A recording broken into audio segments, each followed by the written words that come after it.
The following program is a Town of Colonie television production of the William K. Sanford Town Library.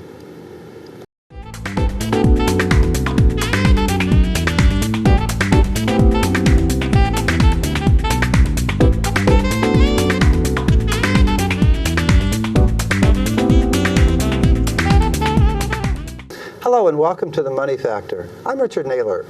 Our topic today is the Albany County Convention and Visitors Bureau, and we'll be focusing on upcoming tournaments as well as the economic impacts of those tournaments.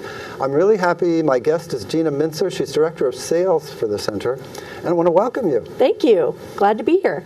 Great. Let's start off by talking about what the Visitor Centers in general does. I know you think probably everybody knows everything about it, but really, I learned about it at one point, so I'm sure there are people out there. Great.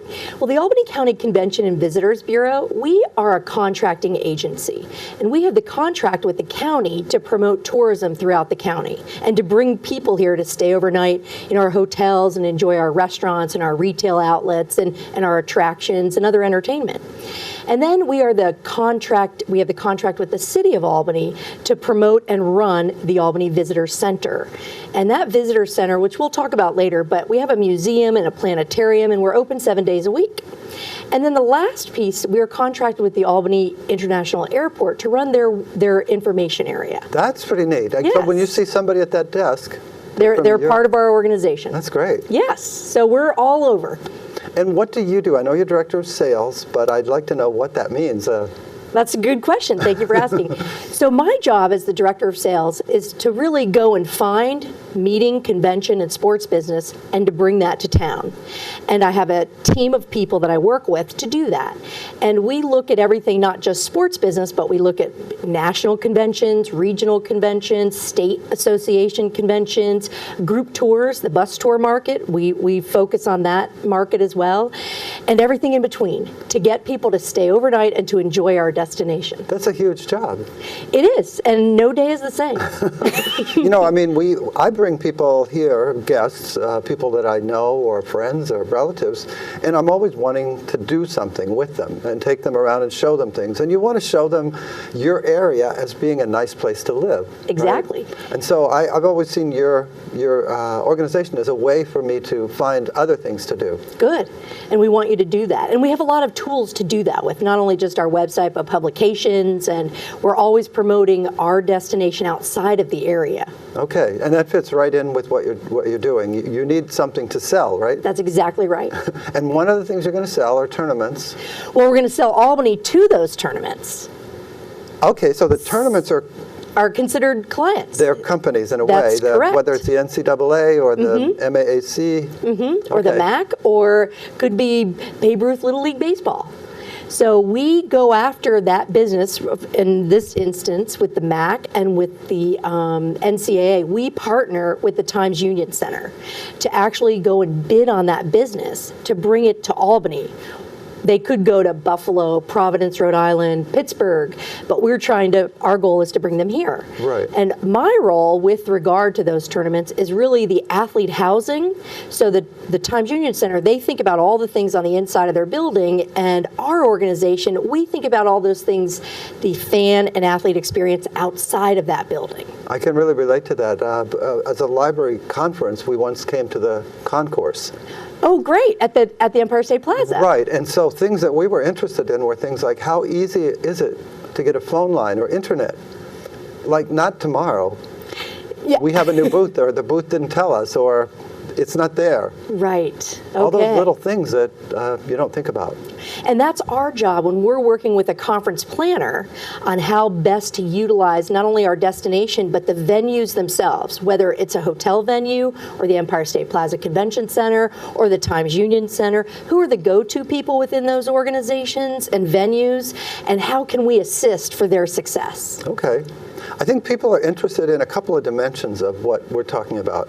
And we were going to use the tournaments coming up as an example of things that you're doing that have an economic impact on the community. Great. And as well as they bring life and entertainment and culture. They certainly do. Well, right off the bat, the tournaments that we have upcoming, we start this weekend and then we don't stop for the next 6 weeks, actually. This weekend is the New York State Public High School Athletic Association, their wrestling championships. So that entails about 330 athletes from schools all over the state. And it's not all boys that are wrestling. I think there's a few girls in there this year. And do they, just aside, do they wrestle together? They do. Wow. Yes. So that's new, I guess. Yes, in the last few years. And Title IX. Okay. And so they will be here this coming Friday and Saturday at the Times Union Center. But it's not just those athletes and participants, it's also those up to 6,000 parents and family that will be here to watch them wrestle. They'll need to eat somewhere while they're here. They'll stay overnight. They'll visit the museum or the Albany Institute of History and Art. They might stop at the mall while they're here in town. And so we all enjoy the economic impact of those folks coming to stay here. Now, do those people mostly drive cars here, or do they take mostly cars? Yes, Okay. yes. For that particular business, I would say yes. We'll have people that will come by train, maybe from Long Island or Buffalo or Rochester. You know, the further out that you go, the train is easy to get here, versus somebody coming from Plattsburgh or the North Country, they would drive here. Right. I was thinking that because taxi drivers would be interested in probably all of those people. Well, taxi drivers are interested this week, during the week. We have the bar exam that starts tomorrow and Wednesday at the Empire State Plaza Convention Center. Wow. So there's about 1,300 candidates that will sit this week for the bar exam. So when they're here, they're staying overnight. They're going to use taxis to get to and from the Empire State Plaza, or they'll have rented a car here in town, or they've driven here, and those folks might have come by plane, train, automobile to get here. Right. They'll have to park while they're here. Many will pay to park. We have a good airport, so Absolutely. that's a positive. Yes. And oftentimes we know that people come from all over the world to take the New York State bar exam. More in the summer than this one coming up. There's less that are taking it, but that's just the way it is in the winter. You know, right now, we haven't got a great reputation because of the winter anywhere in the Northeast. I know. New York City just hosted the All-Star game, right? The NBA All-Star game. Well, some of the players had been there before, but the ones who hadn't, I feel sorry for our city. Yeah, they were cold. Right. This is not what they were wanting to, this is not where they wanted to move. Right, exactly.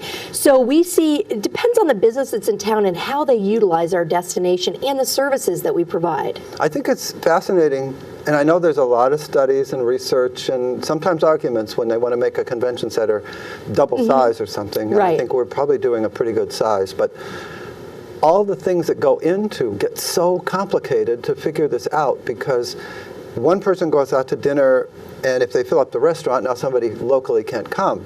But restaurants usually aren't full, and hotels are almost never full except for a major event like this. So there's just so many things. Well, we've really enjoyed a great year. This whole 2014 was the best year for our accommodations and the hospitality industry in general around the country. We've had the best record of what we would call the occupancy rate, as the highest it's been since 2008. And our average daily rate, you know, what someone would pay to stay in a hotel, is the highest it's ever been.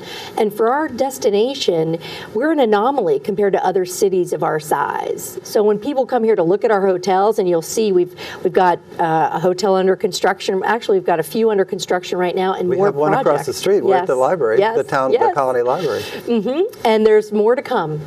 But right now, the financing is good, and they look at our market as very healthy. Okay. So, and that's because the leisure traveler, the weekend travelers are traveling again, and the summer travelers came and visited our destination and enjoyed our treasures, and so we're seeing a healthy. We just saw our January numbers were very healthy considering storms. In a way, I guess it would be fair to say you do your best to figure out the economic impact, and if things are going better, nobody's complaining too much. It's when things are bad that they start complaining. So whether like with the library, whether somebody learns to read mainly because of the library tutoring that they had when they were children or because of something else, we don't care. Let's just keep it working. Let's not mess with success. Yes, right? exactly. So other than taxi drivers, though, can we think of some other things that benefit when we have a tournament? Okay, so it's not. So you've got your hoteliers. Okay, we got that. And the venue itself. Right. So there's all kinds of people that work in that venue. Aramark is their food service provider at the Times Union Center. They employ people. My son works there over the summer, so I know that. And then it's not just taxi drivers. So restaurants benefit from that. I know we're working on various promotional opportunities with Cross Gates and Colonie Center to make sure that while people are in town, they also shop while they're here. That's icing on the cake for both of those establishments. They will visit many of the restaurants and eateries all along Wolf Road. Everybody has to eat. That's correct. They'll use our ATM machines for all of our banks. So those individual banks are making those fees. That's helping to employ another person at a bank. And I was thinking, people live downtown. They want to have restaurants, and sometimes the restaurants can't survive with just the people living there. That's correct. And if you ask any of those restaurateurs, they'll say, we love the fact that there's a concert coming up or a tournament coming up, and we want to make sure that they're open, that the hours are convenient for those who are coming to those tournaments. It's a little like Christmas. Yes. You've got to make your money when the people are there. That's exactly right. Okay. So, do you have any numbers, or what kind of a I do, system do you actually. have? So we, for a tournament like the MAC or the NCAA that'll be here, we use an economic impact calculator where we will look at the number of participants or the turnstile, how many people are going to go through that turnstile. But we will also look at it from how many hotel rooms are contracted with our, that have contracts. And that's going for to our help you hotels. with who's in town and coming from out of town. That's correct. But the one thing that we won't be able to do until after the fact is to gauge how many people stayed overnight that were not part of the contract. So for instance, I work on contracts with the NCAA for those hotel rooms for their athletes, right, and their officials and NCAA folks.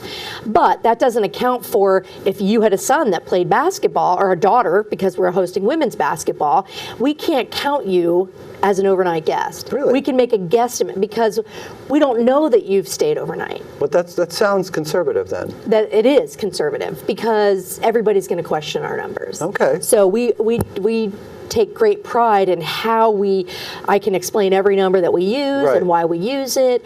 We use the attendance number based on the turnstile from last year at Bridgeport, as well as the year prior, and we use an average of that for their attendance number. Right. And we know that we will enjoy a lot of local ticket buyers because this is a sports market. Right. So people in the Albany capital region, they enjoy going to sporting events, whether it's women's basketball, men's basketball, hockey, high school wrestling, hockey. We're a sports town, and you can see that just by the numbers of people who attend Tri-City Valley Cats. Whatever the sporting event is. And I guess in a way those are good because there's a certain number of people that are connected to that, especially high school and colleges. You're going to have a lot of the faithful are going to follow those teams. Yes. And we will have people that will come here. We're hoping that UConn will be here in Albany, and that's one of the reasons that's the luck of the draw, That's right? exactly right. And one of the reasons we won the bid is our proximity to UConn. And their women's team has, enjoyed years of being champions. And the men's weren't too bad either. Yeah, I know. Truthfully, yes. And for them, we're looking at them traveling very well. So when their basketball team is on the road, they have a lot of fans and boosters who come wherever they are. I see. So the schools with money and big successful programs. More important probably. Yes. Harvard is not exactly a big sports team. Right, exactly. and not a lot of people follow them even when they come for hockey. Right. It's more like the chess tournament. We just had one of those. Oh, really? Yes. You'd be surprised the tournaments that actually happen here. Well, Scrabble, chess. It seems like things happen so often, we wouldn't know what it was like if you weren't doing this. That's correct. Recently, we had a client who had enjoyed a major event that was in the Wolf Road area, and they decided to go to Hartford, and they'd been here for many, many years. They thought that the constituents would like that better because of how they were located or branching out into the whole New England area. Well, our restaurants on Wolf Road said, what happened? We used to be so busy on this weekend. They'd gotten used to just being busy and not knowing the reason Where for they that. came from. So, of course, we tried many ways, and we did bring them back to town, but it really put people on notice as to, wow, we didn't realize who was actually in town and that we were serving all those years. Interesting. Until it went away. Now, we're a certain size, and I think you mentioned at one point we have a fairly good size. Is that correct? I mean, we're not San Antonio. That's correct. We're not Tampa. We're not going to have the Yankees play. There's no place to play. That's correct. And, well, we're a good size city, and we have accommodations to match our venues. Like, we don't have too many more hotels than what our venue can hold, and vice versa. We don't have too much space without, we call it a rooms to space ratio. Okay. So in that regard, we're in a good space. We're kind of like the three bears in the middle a little bit. Yes, it seems like with the government balance and now more industry, we have a bit of a Well, you're stable. right. We're very stable in that regard. We have that government piece, but our higher education is also a big piece of that stability. Okay. At least we see that. People coming in and out of town either to do business with one of our colleges and universities in some way, shape, or form, or they've attracted business here, a conference, a reunion weekend, orientation in the summer, and then when they're coming back to school. So they're filling our hotels and having kids buy stuff from Walmart and Target and our stores, as well as their parents eating out while we're here. And it's part of our stable underbelly of business that's here, coming and going. And sometimes people don't even realize why.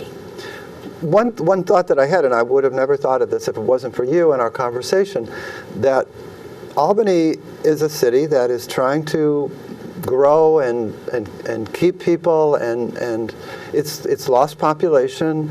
It's suffered like many cities. It's a central city, and people have moved to the suburbs. They want their grass, they want their backyard. Now there's people who are moving into the city who like their loft and they're younger and that kind of thing. But the point is, all the people around the city still want and need a city. Absolutely. You don't want to put your suburban home out in the middle of the mountains so that your kids don't have a school to go to. Right. And right now with the influx of new apartments and beautiful higher end condos that are opening in downtown, and people are snapping them up very quickly. So that's positive. Yes, that's very positive. And it's actually helping people to relook at coming to the city. Right. And I want a reason to go to the city. I want to go down and I want to have a meal, and because I don't just want to go to the basketball game and then what? Not talk to the people I came with? No, exactly right. And Mayor Sheehan, she has a whole initiative, a cultural summit happening later this year in conjunction with our president, to really talk about the future of how the city of Albany will transform with an additional venue space, the Albany Capitol Center, and the Renaissance Is that opening. the name of the new convention center? Okay, yes, thank the you. Albany Capitol Center, and the connectivity of the Renaissance Albany Hotel that's opening later this year. That's great, because I went to a Yes. conference, the one I mentioned at the concourse, and we walked over to another hotel. It was a few blocks away. It would have been nice. Weather was okay, thank goodness, but you never know. That's exactly right. Well, what will happen with the complex is the Renaissance will be connected to the Albany Capitol Center, which will then be connected to the walkway that gets you to the Times Union Center and the Empire State Plaza. Nice. So we will look at this whole area as a complex, and we will market it as such. How have the parties worked together? This sounds like a lot of moving parts. There are a lot of moving parts, but everyone has a vested interest in working together, because your success is my success and my success is your success. And really that's been the basis between SMG, who will be managing both the Times Union Center and the Albany Capitol Center, BBL Hospitality, who is the developer of the Renaissance Albany, as well as the Office of General Services that runs the Empire State Plaza Convention Center. And so all of the parties are talking to each other, and how will we do contracting if somebody wants all three venues or just one venue or two venues. So everyone is talking to each other, and the partnership will evolve as we book business. and how it all fits into Okay. the pieces. Right. So that's, yeah, when everybody has a goal that benefits them. That's exactly it's a little right. easier to work together. And we will need all of our downtown partners. It won't just be limited to those that are connected. We're going to need the Hilton Albany as much as we'll need 74 State, which is in a transformation right now to Right. become a Fairfield, as we'll need the Hampton and the Holiday Inn Express, and all of our restaurants. I mean, Jack's is still as important today as it was over 100 years ago to our business that we bring to town. So everybody is important in the success of our meeting and convention and sports business. Let's talk a little bit before we wrap up, a little more about your role, about the visitor center, about people's interaction with the center. Okay. Well, the Albany Visitor Center, as I mentioned, is open 7 days a week. And we're right at the corner of Clinton and Broadway. And we have a great little neighborhood with the Old English Pub and the Albany Pump Station. I've been there a few times. Shouldn't Haven't we say all? how many. Again, great partners. Right. And our Albany Visitor Center, we offer programming on a daily, weekly, monthly basis. We have a small museum, as well as an Albany gift shop with many treasures here about Albany or from Albany, as well as a planetarium where we have shows on the third Saturday of the month. We just had 2 shows on this past Saturday. And like I mentioned, it's open 7 days a week, on Monday through Friday, 9 to 3. We're on winter hours. Okay. Saturdays, 10 to 3, and then Sundays, 11 to 3. And then we expand those hours in the late spring, summer, and fall. Okay, right. Well, it gets dark pretty early. Yes, around here. exactly. And we enjoy a lot of school groups that come through the Albany Visitor Center, and we have an educator who works with those groups depending on their age and their curriculum, Right. and their reason for coming. Right. And we enjoy Girl Scout troops and Boy Scout and Cub Scouts. We have birthday parties. We've had weddings. You can rent the facility. So there's a variety of things that happen at our Albany Visitor Center. And typically people find us because, Richard, you live here in town, and you have a relative that comes from Eustis, Florida, and all of a sudden they say, hey, I saw that you have a visitor center here. Would you take me there? And then we often find that our locals didn't realize that we had a visitor I center think here that's for a little them. funny. It's sad, but it's true. Yes, it's very, I know. So that's why I had to tell you about that. Right. And so we do enjoy a lot of good programming. And our planetarium is fun. We do have an old star ball technology, and really to see our educator just did an event of animals on the ground and animals in the sky. And she used puppets to show the animals on the ground, like and then that. using the constellations in the Right. sky. So there's a variety of creative programming that are offered on a, as I mentioned, daily, weekly, monthly basis. I know you have a website, so whatever they need Mm-hmm. to find out, whether they're a business or whatever, and they want to find out how to, maybe they need help Planning an attracting event? somebody or planning Yeah. an event. But I went to your website, and a little help here. If you just put in Albany County Convention and Visitors Bureau, you end up with not exactly that, right? You should get to albany.org. Yes. Is our website. Right. I was a little confused. I wasn't sure. Okay, good. And you can get to our staff, all of us. I knew it was you because when I looked on the side and I thought, well, they're not, other people are not going to list the staff. And we do. So people might want to find us that are looking to plan an event, whether anything from a wedding to a major conference, or if they've gone to a track and field event in another state, in another city, and they thought, oh, this would be better served in Albany. No, that could be a lead for you. That's exactly right. So if anybody has an idea or a connection to an association that they might belong to, That's exactly right. And that's how we actually have gained more business, is by someone who's championed the effort to bring their own association home, as we call it. And we've awarded them ambassador status on behalf of Albany. Very And good. we have 19 ambassadors that we will be honoring at our annual meeting in March. excellent. Yes. Now, we mentioned tournaments, and Mm-hmm. you said for the next 6 to 8 weeks, they're almost wall to wall. Yes, we have everything from, we have wrestling coming up this weekend, followed by the MAC tournament. We have The a MAC girls. is on the, 6th? And It runs from the 5th through the 9th Okay. at the Times Union Center. And then we have the New York State Public High School Athletic Association Girls Basketball Championship, which will be at the Hudson Valley Community College, and that's later in March. And again, those families will come and stay all around town, as well as in Rensselaer County, but we all enjoy that business. We have the Federation Basketball Tournament, which is not only our all around the state, but also, we say, the New York City, Long Island, and the Catholic and private schools of downstate. And that federation tournament will be at the CEFCU Arena. Nice. Okay. Yes, and that's also later in March. And then we end the season of March with the the NCAA Division I Women's Basketball Regionals. That will be the last weekend in March. Right. Yes. And so it's March Madness, I It guess. is March Madness all over town for a variety of sports, if you will. That's great. Yes. I want to thank you for being on the show. There's just thank you for having us. a ton of good information. It's been great talking to you. Thanks. And I want to thank you for watching. I hope you enjoyed the show, that you tune in again next time, and have a great week. Take care.